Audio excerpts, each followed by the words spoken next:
Halo semuanya, kembali lagi di channel saya Mila Hanza.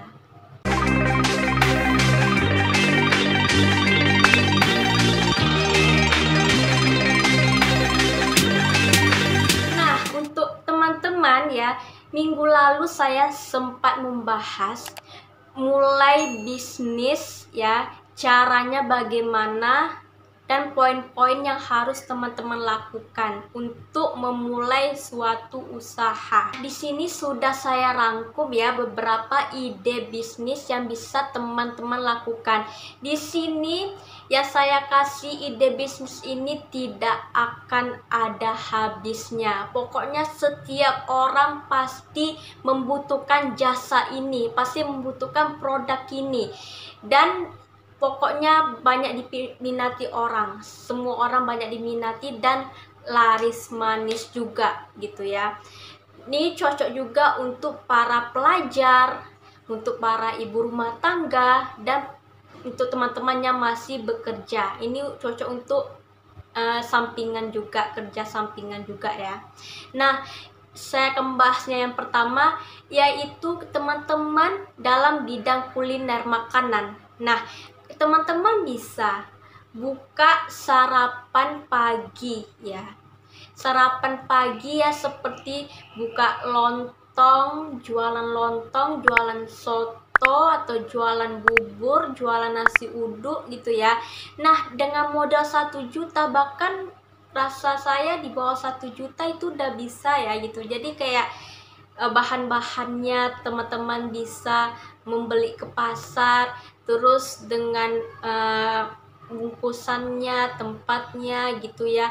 Awal-awal kalau bisa buka di rumah dulu, di halaman rumah, kecil-kecilan dulu, teman-teman bisa memulai bisnis kecil-kecilan dulu ya dalam bidang makanan. Itu sarapan itu tuh sangat cocok banget tuh ya, karena tipikal orang ya kalau mau pergi kerja, mau pergi sekolah gitu kan nggak sempat masak. Jadi rata-rata orang-orang itu pasti dong sarapan dulu, isi perut dulu. Itu pokoknya setiap hari pasti ada aja yang makan setiap paginya gitu ya. Jadi orang setiap hari itu memang butuh makan setiap pagi, sebelum pergi kantor, sebelum pergi kerja, sebelum pergi sekolah. Udah pokoknya sarapan pagi itu laris banget ya. Bahkan dapat keuntungan yang lebih banyak gitu ya. Pokoknya banyaklah untungnya kalau jualan sarapan pagi ini. Dengan modal 1 juta itu udah cukup sih menurut saya. Itu bisa teman-teman lakukan ya. Yang kedua itu teman-teman juga bisa buka jasa les di rumah ya. Nah, ada sih beberapa orang yang buka jasa les di rumah, itu tuh sangat membantu sekali untuk teman-teman yang para pekerja misalnya kan, pagi sampai sore itu udah kerja, malamnya teman-teman bisa buka jasa les. Bahkan kalau buka jasa les kadang ada juga yang nggak setiap minggu, bahkan dalam seminggu itu ada 4 hari yang 4 hari jadwal lesnya atau gitu kan, tergantung teman-teman dan tergantung teman-teman tarifnya itu berapa sebulan gitu ya. Ngajar les juga menurut saya bahkan tidak sampai 1 juta gitu ya, bahkan di bawah 1 juta itu bisa. Misalnya teman-teman bisa buat desainnya gitu, terima jasa les gitu ya, untuk anak SD, SMP, SMK, untuk pelajaran apapun itu, atau khusus pelajar MTK atau belajar bahasa Indonesia atau bahasa Inggris, itu kalian bisa terapkan di rumah gitu ya. Jadi ngajar les di rumah. Jadi teman-teman bisa hanya menyiapkan papan tulis atau pensil atau pena, alat tulis lainnya yang mendukung, itu teman-teman bisa beli. Itu bahkan sangat menguntungkan juga sih menurut saya kalau teman-teman buka jasa les ya gitu. Nah, setelah itu yang ketiga, teman-teman bisa buka jasa setrika ya. Nah, ini ya kebanyakan orang ya, di garis bawahi, kebanyakan orang itu pada pingin yang siap jadi aja gitu. Kadang capek pulang kerja, yaudah deh jasa setrika aja deh, saya bawa aja baju saya, nanti orang yang gosok aja, jadi tinggal bayar aja. Itu bisa banget gitu ya. Jadi teman-teman bisa cuma menyediakan setrika, terus pengharum pakaian dan ala sebagai semacam apapun gitu kan. Misalnya di rumah kalian ada setrika, teman-teman bisa mengambil peluang itu untuk buka jasa setrika. Itu lumayan banget ya, cuma setrika sama pengharum pakaian gitu ya. Terus kalau listrik, teman-teman bisa memutar uangnya dari hasil setrika itu, teman-teman bisa bayar listrik dari uang itu dan bisa diputar kembali keuntungannya gitu. Nanti kalau udah terkumpul duitnya, teman-teman bisa buka jasa laundry, bisa lebih besar lagi, bisa berkembang lagi usaha laundry teman-teman. Dari kecil-kecil dulu, nanti uangnya diputar-putar, insya Allah pasti hasilnya juga mendapatkan keuntungan profit yang lebih gede lagi gitu ya. Nah, setelah itu yang keempat, teman-teman bisa menjual minuman. Nah, minuman, misalnya minumannya seharga 3 ribuan, 5 ribuan gitu ya, kayak jualan pop es, kayak pokoknya jualan yang di blender gitu, itu banyak banget loh keuntungannya gitu ya. Anggaplah modal awalnya itu cuma blender, kalian beli blender, terus gerobaknya, kalau ada gerobak di rumah lebih bagus, atau bikin gerobak apa adanya yang ada, kayak pakai kayu dibuat gerobak seadanya, yang penting jadi gerobak, itu bisa juga gitu kan. Tinggal beli blender kan, bisa. Terus tinggal beli gelas-gelasnya, gelas pop esnya, bisa beli mesesnya, terus bisa buat agar-agar, terus bisa buat beli pop es yang rentengan itu. Bahkan 1 juta itu udah cukup lah menurut saya ya.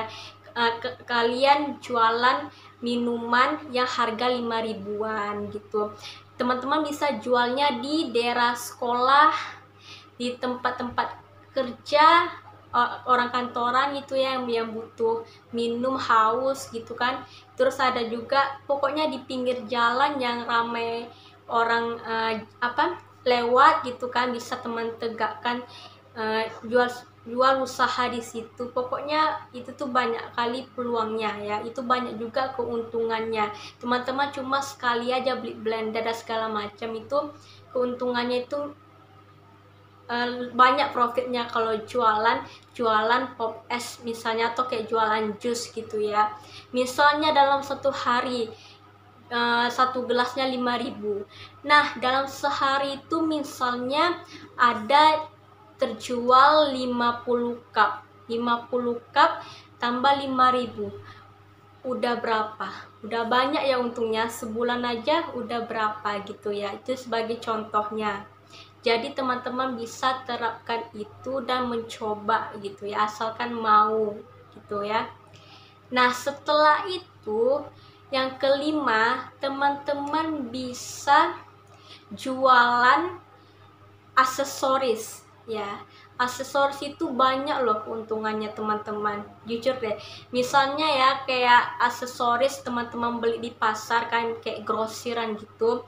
Nah, kayak ikat rambut misalnya, satu renteng itu misalnya harganya berapa ya, kita taruhkan misalnya dalam satu renteng itu ikat rambut itu misalnya harganya 30.000 per renteng, dan 30.000 per renteng.